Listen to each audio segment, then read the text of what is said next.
Morning, folks. Getting ready to launch. Got my inflatable. Actually, we're not launching yet. We're gonna shuttle. I got Jake with me. What's going on? So tell me about your boat. I've already covered what that one is. So yours. This is the Hobie iTrek 11. It's it's put A-Trail on it. I did. So I got with Trey, and these Yak Attack switch pads, absolutely amazing. But Trey and I got together. We brainstormed where they needed to be. We threw some A-Trails on the side of there. It gives me the ability, as you can see, my paddle's up, easy to grab. I got rod storage that's horizontal. I got tool management. I got anchor line management. I got a camera mount here. I got all kind of happy jazz on there. You got everything you need. Very condensed. I think so, yeah. It's a cool little platform, though. You got your seat there. Yep, the seat straps in. You can see where the plastic pieces and where it fits in there, yep. and then you got a H crate. I got the H crate because I prefer the Black Pack Pro, but the H crate is actually, for this application, is a little better because of some of the attachments and stuff I can do with it. But yeah. So I've been refining my minimization. Okay. And the other day, I think I told you about my difficult access. Yes. Which I'm gonna publish that video. It didn't really show how brutal that 0.58 miles of pain, frustration, horseflies, and bloodletting was, but it was bad. What the YouTube viewers don't get to hear is the conversation that you and I have after you have a situation like that. Because it's not YouTube appropriate. No, but it forces us to refine. I mean, it was good physical exercise for me, for sure. Yeah. Mental exercise in what I have, what I carry. This is it. Now I have rods in there, and I got a camera bag, but so this is a Lakewood Products. That is actually really neat. It's I'm having trouble doing it one-handed, but I got you. But soft plastics, I got the right assortment for the river trip we're gonna do. I'm probably gonna use those a lot. Can I just real quick on this? Yeah. What I love about this is the mesh netting that you can see what you're actually grabbing. Right. Because, like, for instance, one of my bags that I have, I can't. I have to open it up to see what's in it. Yeah. Whereas, with that, you can actually see what's there. Right. I have to dig and look. So I got the Lakewood box, and you got a juice box. I've labeled this box the juice. So this is the Sidekick Mini, I think is what they're calling it. And you've seen the bigger one, but I've basically condensed everything I need other than the soft plastics, although I have soft plastics there.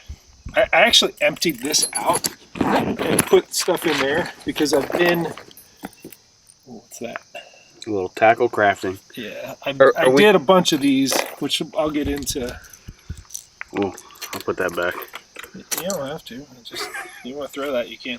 Yeah, I got my scent there. I got my pliers there. I got some sunscreen there. I got 2 different boxes with that's Finesse jigs, crankbaits. Got my jackhammers there, jerk baits. There's some of my Finesse buzz baits in there, regular buzz baits, my big clackers, and my little Finesse spinner baits, and then the twin spins. I think that one's going to do good. So it's a twin spin. It's a Finesse twin spin. You want to give that one a shot? Yeah, I'll throw her. All right, you throw that one. See how it does. The twin spins do well and real brushy. I want you to throw that at some wood. Okay. And see what you get to come out of there. But let's go ahead and load this stuff up. We're going to run shuttle, and we have a creative access point that I know puts us onto some good water. I did look it up on the on the Onyx app, and it's legal. It's not trespassing. It's very close, but it's not trespassing. So Why do we have to be legal, Jeff? because I'm filming, to be totally honest with you. No, I mean, you shouldn't trespass. All right, let's go run shuttle.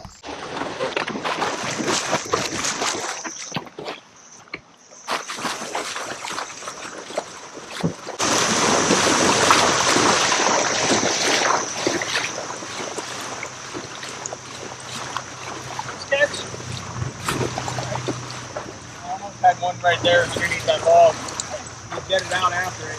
So we walked up because I have some history with this pool. I've done well here in the past. And the reason I'm not walking right up this way and I'm taking this alternate path is because I want to position there so that I can fish there before I even get into the kayak. You know, having the right approach is pretty critical. And before you put in, if you're at the end of what appears to be a long pool, right here can be some of your juiciest water, and you don't want to be crashing around right next to it. It's better to be back away from it and making long casts from here into it.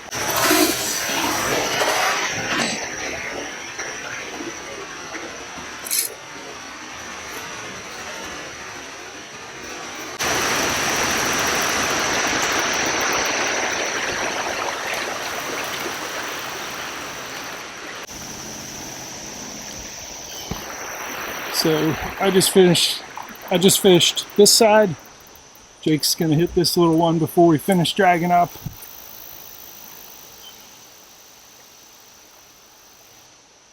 Is that a blow up? Yeah. What are you throwing? Whopper Flopper 75 in bone color. Short little fat one, huh? Yeah, it's got the same tail plop sound as the 110, which I think they really like, and then it's got the hooks are closer together, so you tend to get it both sets of hooks in the mouth. Nice.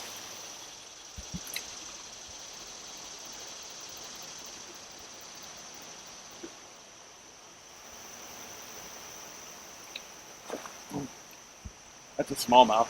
Yeah, For sure. you can tell from the way it hit. Yeah.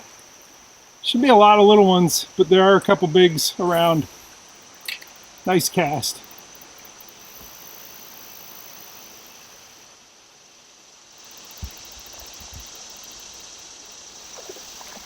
Yeah, they're definitely smallmouth. They're not even opening their mouth. They're just kind of pushing it out of the way. Yeah, it's time for a soft plastic to be thrown in there, Jake. Following up those blow-ups with the scented jerk shad is always a good way. You got them teased up, and then to give them an easy meal is it's just a good strategy. I'm just letting that swing in the current. There's a little bit of current pushing through there. I'm watching that line. It has not hopped yet. Looks like there's a creek mouth there. I'm gonna come to your side so I can feel them better.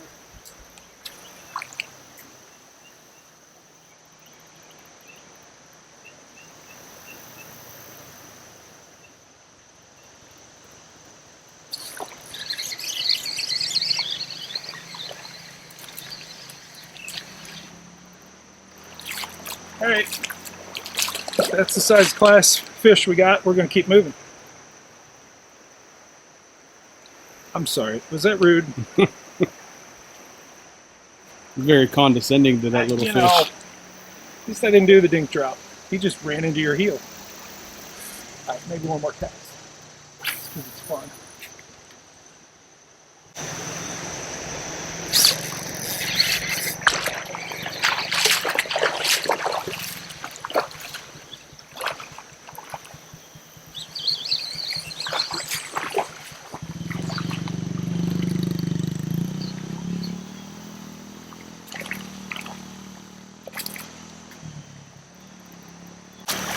A little bit better. I'm gonna put them on the board. I'm doing the what is it, North American Fisheries Association blotchy bass tournament that is free, and you can win a bunch. I forget what you win. There's some decent money. What they're looking for is you look at these fish and say, hey, maybe it was black blotches. He doesn't. He's got a little parasite on his tail. I'm gonna remove though. Let him breathe a little bit more. That little thing doesn't need to be there. There. All right. Did you a favor, fishy. So you go to My Catch, which is like any of the rest of them, but I'm going to do a start trip. But this is the Blotchy Bass Bonanza, and you can win 15 grand in prizes.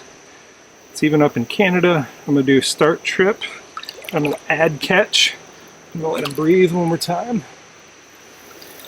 And I'm going to say he's a smallmouth. Add measurement photo. And he's we're going to call him a little more than 12. 12 and a quarter. I don't know why. See you guy. But they only do, it's weird, but they only do, yes, I released it. Length, I'm just putting 12, even though he was probably 12 and a quarter. I'm gonna save it. But I actually caught one with the blotches on it recently. Nice fish, like 18 and a half, and I submitted it.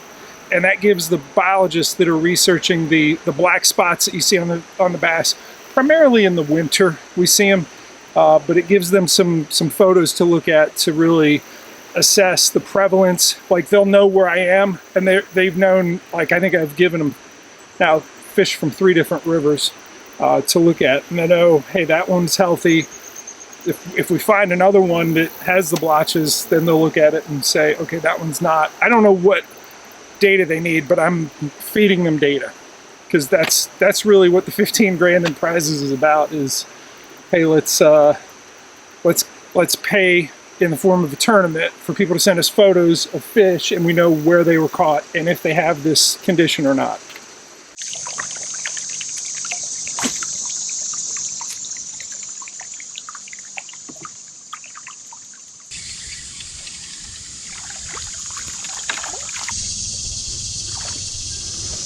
Oh, another dink. Did you lose him in the tree? I didn't. You got him? Yeah. Ooh, that's the biggest one yet. Yeah. Dang old Senko. He had it pinned in there too. Oh. Just on this shady bank with current, huh? Yeah, right up tucked underneath that log. There was a log over there, and I casted right at the log, and he was right there. Hold him up. Nice, dude. Pretty fish. Decent sized largemouth we brought in. We've seen some good ones down in the water. Yeah, we have.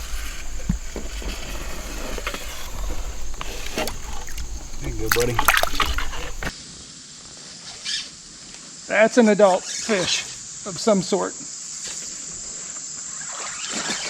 That's a nice fish. I don't know what I got here. Oh yeah, good smallmouth. Good smallmouth. God, I gotta keep you on. Yes! All right. I saw him moving around. Look at you. And was able to cast downstream where I saw the movement. Man, it's a good one, man. Nice. He was probably calling this log home. I'm gonna let him breathe a minute. So my scented jerk shad dropped down here. Man, did he jack it? All right, first real nice smallmouth of the day. Oh, There's a couple others in there too. There's like a cattle fence in there. A couple trees. Jake's catching them over there. GoPro, stop recording.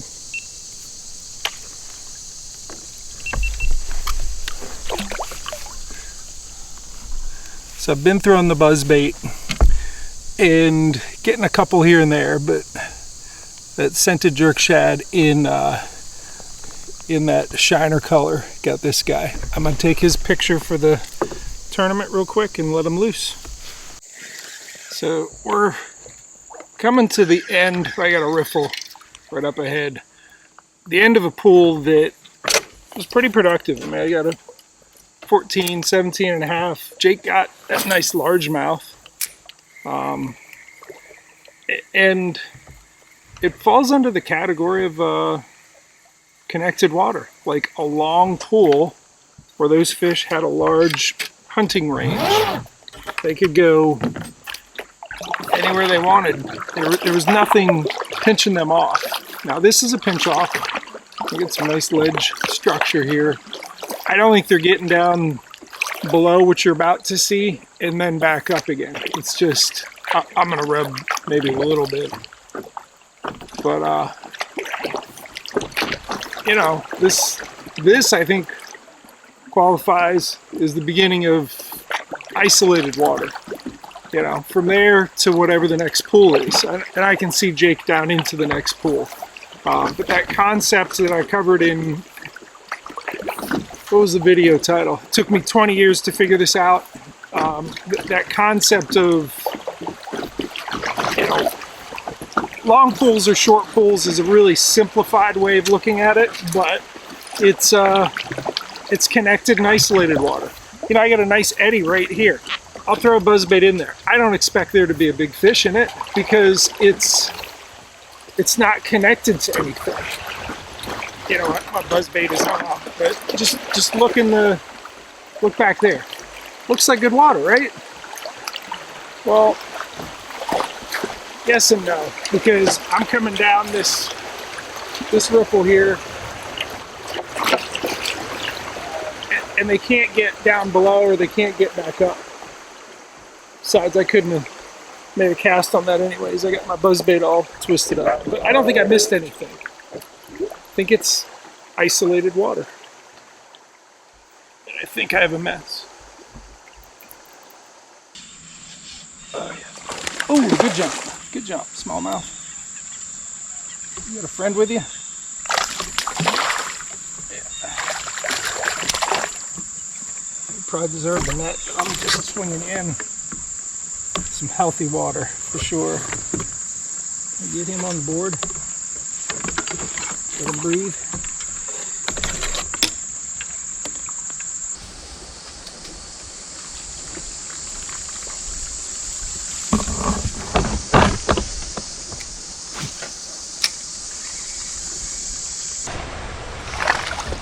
Always spend a little more time at the heads and tails of the pool, even if I'm just catching dinks. There's just going to be more feeding activity of all sizes. If they mean to eat, they come to the head of the pool. Right, we just went through a bunch of riffles, and this is the what I think is a pool beginning feature that makes everything downstream. Down where Jake is. I'm going to get stuck here in a minute. That's alright. We're going to take a look at the spot. You assess downstream and you just keep looking and looking and looking and looking. And that's a longer pool. Let's see if I can get steady. Yeah, it excites me. You keep going down there and it goes for a long way. So this could be a pool with a long, large hunting range, and all this foam at the top is could be prime ambush type spots for the fish that mean to eat. They come to the kitchen. Kitchen is the head of the pool, and also the tail of it, the last part of it. which we can't see because it's that far down. You got a bigger one with you. Someone sighting in their gun up there. And it's starting to rain. Let's see. Largie on the board. Alright. Another smallmouth at a hole I just got the largie from. He hit a jig. Now I'm being pulled into that spot. I'm seeing all kinds of rough fish. That's a smallmouth. That's a bigger smallmouth. Again, at the head of the pool. You got a good one? Not bad. It's pretty good. What was he positioned on? Just the bank. Yeah.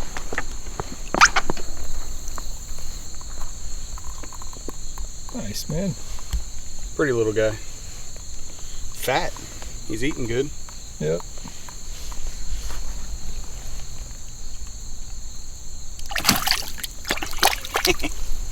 What did he hit? Wacky rig Senko. Yeah. That's what I've been catching everything on today. There he goes. Just a green pumpkin wacky rig Senko.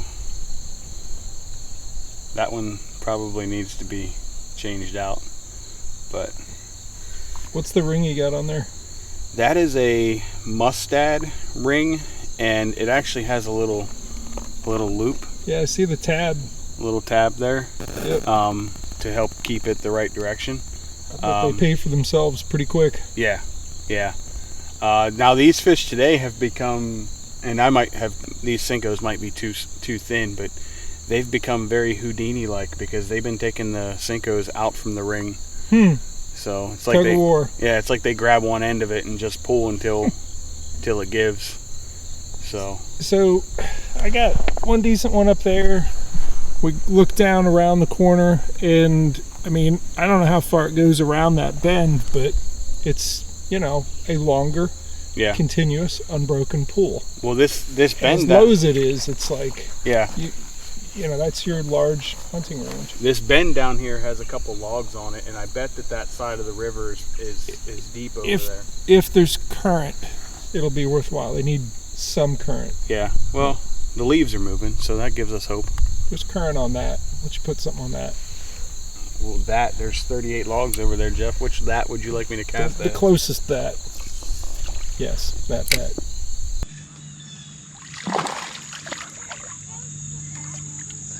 It was interesting to kind of think, all right, which bank is the better bank? I think one's getting deep and the other one's going shallow. I just saw a big smallmouth on this side, but the whole length of it was like 2 feet deep or less at one spot. Oh, there's 3 good fish. Oh, look at that one.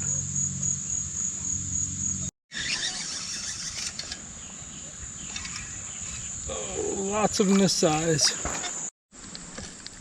Oh, yeah, that's an adult smallmouth. There's a bigger one with it. Oh, there's a lot of smallmouth there. There's a... Did you see all these, man? I did. Ooh. One of those is... That one's 19, I bet. There's a 17 and 16 with it, and I don't know how big this one is. It's a nice one, though.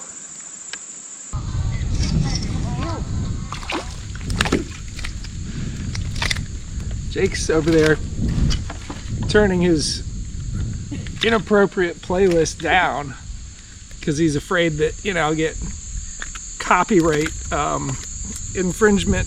Like, it'll pick up the audio and YouTube will be like, okay, first off, that's someone else's song. Second off, the lyrics. Because GoogleTube, you know, doesn't like you using other people's stuff, let alone some David Allen Coe. I don't think David Allen Coe would care. Maybe I'm wrong. No, I mean, I think he might be dead, actually. Is he? I think so. I don't know that. Oh, he's done a lot of drugs. He's alive and well on Willie's Roadhouse on Sirius XM.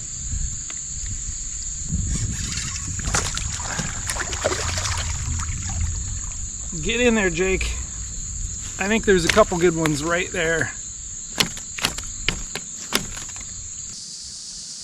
We've been watching a bunch of these largemouth. This is not one of the bigger ones. There's like 3 of them that are 18 plus. But this is, guys, I don't know. Not one of the bigs. But I did get one of them to eat. They're in this log jam. I see you. It's maddening when you can see them plain as day. You know how big they are.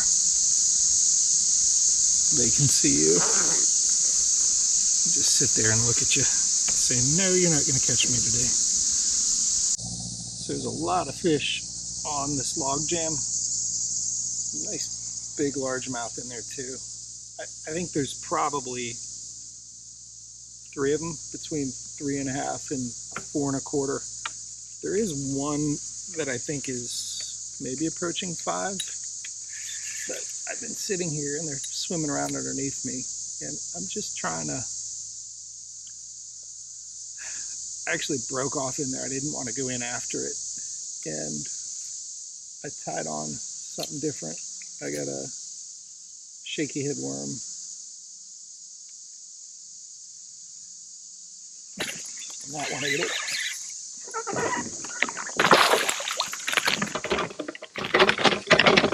Just a different look. Sometimes you just gotta camp out on them and give them something different. SMH worm, got this guy to eat.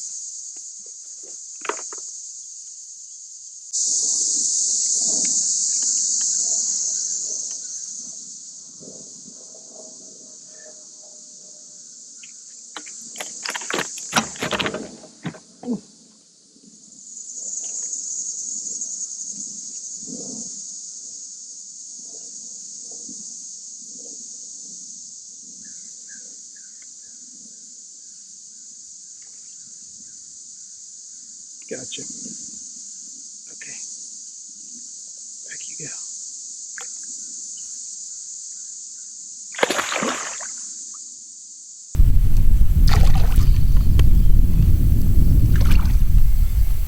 On the grass.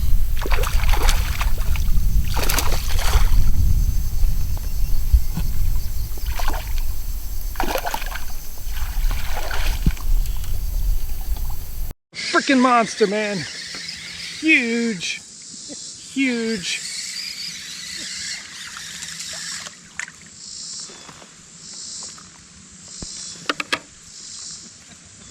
What are you laughing at? Are you laughing at my big fish?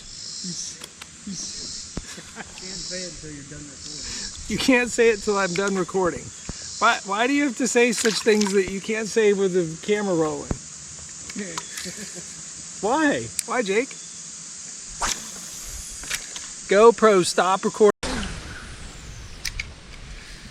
So we're motoring through certain areas, or Jake is pedaling through certain areas, and we're just looking downstream to see, hey, what kind of depth is it down there? And we just went through this whole long stretch, and we're seeing good smallmouth here and there. They're usually connected to a deeper trench, and I'm seeing more. We had a tributary combined with this river, small river, and we got more volume. I think we've doubled in volume. This is twice the river we were in just a little bit ago. Ooh. But it's guessing. It's throwing downstream because we gotta keep covering water because we still got a long ways to go. But guessing, hey, is it deep down there? I don't think it's deep right here. That next trench down from it does look deep. And, you know, I've gotten some smaller fish to hit the buzzbait, and I'm catching them on it. But the scented jerk shad for me is what's caught most of what I've been That's a good fish. Oh yeah, that's a very good smallmouth in that deeper water. I'm gonna loosen the drag. And again, it's into the deeper. Oh, my net. Okay. The net is fouled up. In this way. So, deeper water, we're seeing some better fish here and there. And we gotta just sort of guess, you know. I don't like being blown down into this stuff, so I'm gonna... You're not in the water. Okay, thank you. I don't want to crash all this, so I will scoot over here. But you know, ledge without much depth, and then you look down and then you see some depth, and there's, you know, it's a nice fish in there. So get this one on board for the blotchy bass bonanza. Do you have any blotches? No, you look healthy. Yeah, he does have a mark. You see that? It's a healed lesion of some sort. Let's wet the board for you.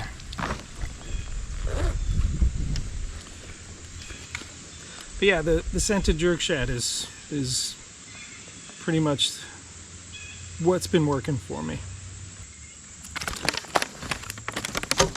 I got you. They give you the option of doing a release video, which I will. So here she goes. Actually, I'm going to show her little lesion.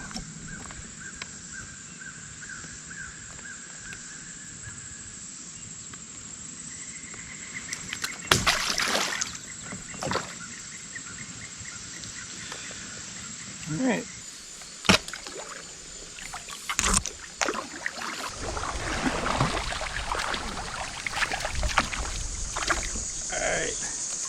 This one was hanging out on a log, hung up on a ledge. That was one of those, just look down, see a super deep ledge, flip it over the side, let the bail stay open, and watch the line. Watch the line as it stops at the bottom, and then watch it start moving to the right.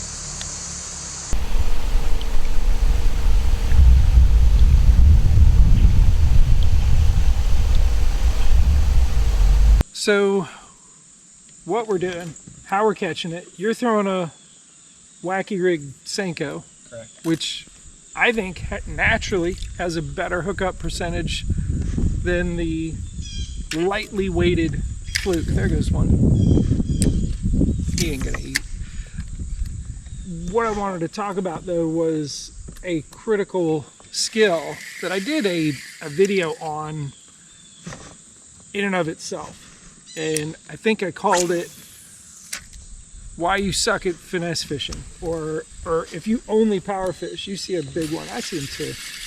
You know, if you only power fish, this is why.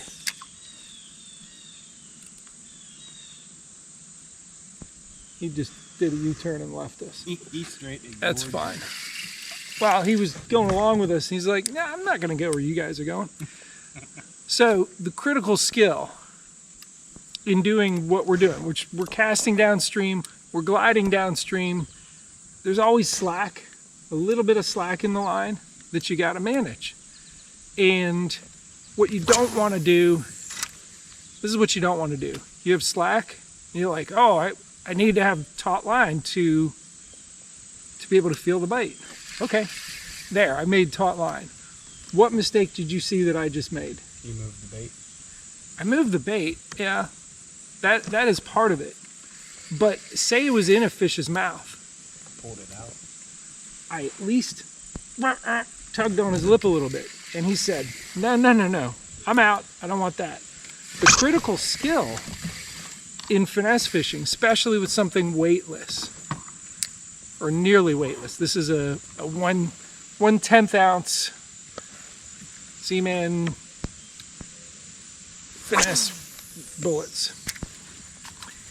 You need, when you reel up on them, to do it slowly. You want to feel them before they feel you.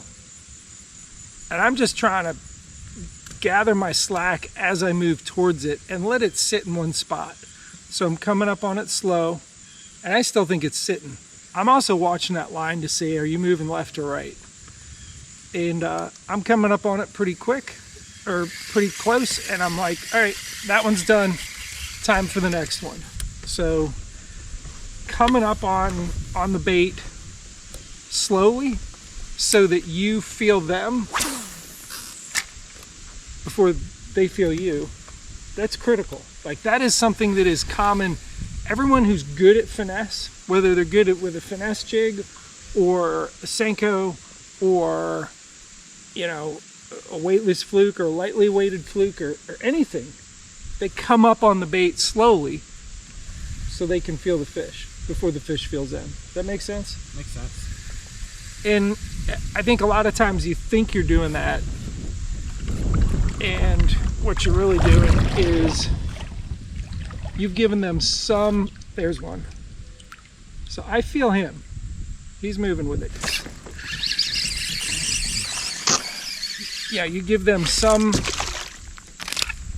indication that you're there. You may not know you do it, but you do it. And the biggest fish are the best at saying, you know, they get this thing in their mouth. Or they go, no, I don't want it. To come up on them slowly.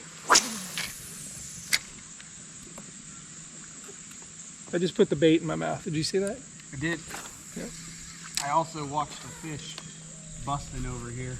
We'll get him. The creek mouth? Close to it. He's right in this area. But I didn't want to interrupt My diatribe? your teaching. I don't know. Somebody called the channel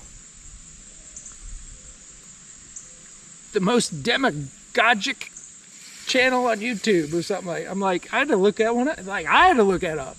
I don't know. Should I be offended? No, I looked it up. It's like pertains to teaching. If you're a demagogue, you're a teacher. All right, this is a compliment. You finally found somebody. Who used a bigger word than I can?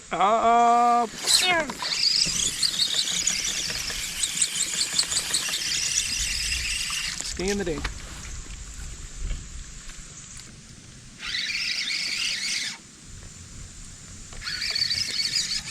Am I gonna get one more good smallmouth out of the day? We'll see. A nice one. He showed me himself on the buzzbait. He smacked it. And I threw this guy.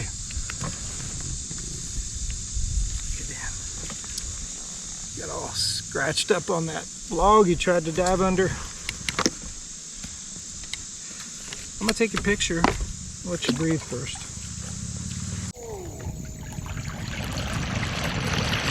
Got a good one? Yeah.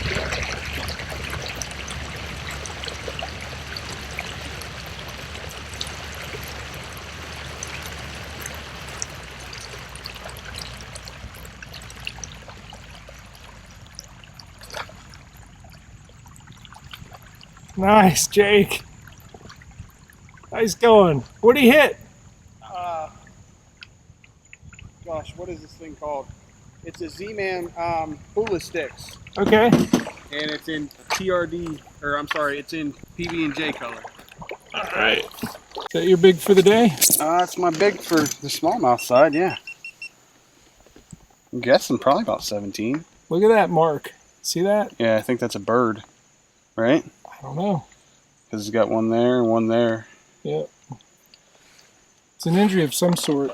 I'm gonna measure him quick. We were just talking about how we get spoiled fishing on the Susquehanna so much, and Yes, 16 3/4. 16 3/4 is like a good fish for this small Virginia river. Yeah. But we wouldn't even think twice about that. All right, we got a bunch of ledges to get through here in this last little stretch, and and I think we're done for the day. It's been a really fun day out here. I can't tell you how many fish I've caught, most of them being about 8 or 9 inches.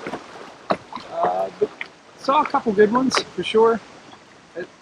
17.5-inch smallmouth certainly was a fun surprise. But it's just nice being out on small rivers like this with smallmouth and largemouth. A few more casts.